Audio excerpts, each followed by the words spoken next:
சப்பாத்தி, பூரி, பரோட்டா, ரைஸ்க்கு தொட்டு சாப்பிட்ற மாதிரி ரொம்ப ரொம்ப டேஸ்ட்டாக இருக்கக்கூடிய ரெஸ்டாரண்ட் ஸ்டைலில் ஒரு நான்வெஜ் டேஸ்ட்டில் இருக்கக்கூடிய ஒரு கிரேவி பார்க்கலாங்க. இதை வந்து சாதம் கூட சூப்பராக ட்ரை பண்ணலாம். ரொம்ப ரொம்ப சூப்பராக இருக்கும். ரொம்ப செய்கிறதும் பார்த்திங்கன்னா ரொம்ப ஈஸியான மெத்தடில் செஞ்சுக்கலாம். Hello friends, welcome to Janas recipes. இப்போ வாங்க இது எப்படி பண்ணுறதுன்னு பார்க்கலாம். ஃபஸ்ட்டு ஒரு கடாய் வச்சுக்கோங்க. அதில் 4 ஸ்பூன் ஆயில் ஊற்றிக்கோங்க.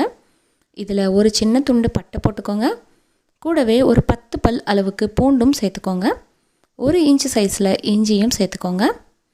இப்போது இந்த இஞ்சி பூண்டு எல்லாத்தையும் நல்லா ஃப்ரை பண்ணி எடுத்துக்கலாம். இஞ்சி பூண்டு சேர்க்கும்போது ரொம்ப சூப்பராக இருக்கும். இதில் 2 மீடியம் சைஸ் வெங்காயத்தை நீல வாக்கில் நறுக்கி வச்சுருக்கேன். அதையும் சேர்த்துட்டு நல்லா ஒரு வாட்டி வதக்கி விட்டுக்கலாம். வெங்காயம் லைட்டாக வதங்கினா போதும், ரொம்ப நேரம் வதங்க வேண்டாம். இப்போ பாருங்கள், இந்தளவுக்கு வதங்கினதுக்கப்புறம் இதில் 2 மீடியம் சைஸ் தக்காளி பழம், நல்ல நாட்டு தக்காளி எடுத்து வச்சுருக்கேன், அதையும் சேர்த்துக்கலாம். தக்காளி வந்து ஓரளவுக்கு ஸ்மாஷ் ஆனால் போதும். இதை வந்து நம்ம வதக்கிட்டு அரைக்க தான் போகிறோம். இப்போ பாருங்கள், வெங்காயம், தக்காளி, இஞ்சி பூண்டு எல்லாம் வதங்கிருச்சு.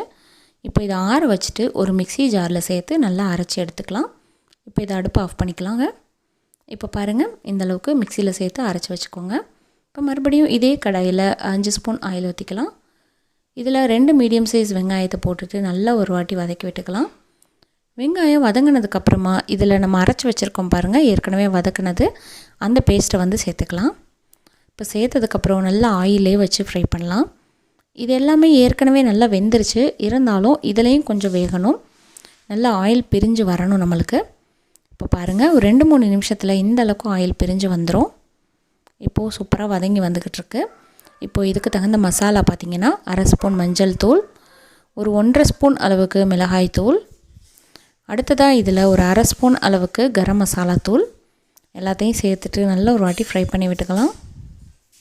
இப்போ பாருங்கள், இந்தளவுக்கு நல்லா ஆயில் பிரிஞ்சு வந்துக்கிட்டுருக்கு. இப்போ அடுத்ததாக இதில் வந்து 1 கப்பு அளவுக்கு நான் வந்து மஷ்ரூம் சேர்க்குறேன், அதாவது காளான் சேர்க்குறேன்.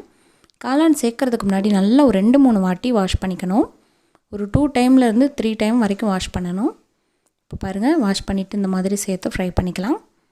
இப்போ காளானை வந்து நல்லா ஆயிலே வச்சு ஃப்ரை பண்ணும்போது அந்த காளானுக்குன்னு ஒரு ஸ்மெல் இருக்கும், அது வந்து போயிடும். சில பேருக்கு அது பிடிக்காது. இப்போ இந்தளவுக்கு ஆயில் பிரிஞ்சு வந்ததுக்கப்புறம் இதுக்கு தகுந்த உப்பு வந்து போட்டுக்கலாம். 1 டேபிள் ஸ்பூன் ஃபுல்லாக உப்பு போட்டுட்டு நல்லா மிக்ஸ் பண்ணி விட்டுக்கலாங்க. இப்போ இதில் வந்து ரொம்ப ரொம்ப முக்கியமான பொருள் பார்த்திங்கன்னா 1/2 கப் அளவுக்கு நான் ஃப்ரெஷ் க்ரீம் வந்து சேர்க்குறேன். ஃப்ரெஷ் க்ரீம் பார்த்திங்கன்னா எல்லா சூப்பர் மார்க்கெட், எல்லா கடைகள்லேயும் கிடைக்கும், நீங்கள் வாங்கிக்கலாம். அது இல்லை அப்படின்னா கோகோனட் மில்க்கோ அல்லது அந்த பாலோடைய மலாய் கூட நீங்கள் சேர்த்துக்கலாங்க. ரொம்ப ரொம்ப டேஸ்ட்டாக இருக்கும். இப்போ இதை சேர்த்ததுக்கப்புறம் 2-3 நிமிஷம் மட்டும் மிக்ஸ் பண்ணிவிட்டு அடுப்பு ஆஃப் பண்ணிக்கலாம். இதை வந்து நீங்கள் சூடாக சர்வ் பண்ணிங்கன்னா அப்படியே ரெஸ்டாரண்ட் ஸ்டைலில் வீட்டிலே செஞ்ச மாதிரி இருக்கும். ஓகே ஃப்ரெண்ட்ஸ், இதே மாதிரி உங்கள் வீட்லேயும் ட்ரை பண்ணி பார்த்துட்டு எப்படி வந்துச்சுன்னு சொல்லுங்கள். வீடியோ பிடிச்சிருந்தா லைக் பண்ணி ஷேர் பண்ணுங்கள். மறக்காமல் சப்ஸ்கிரைப் பண்ணுங்கள். தேங்க்யூ. தேங்க்ஸ் ஃபார் வாட்சிங்.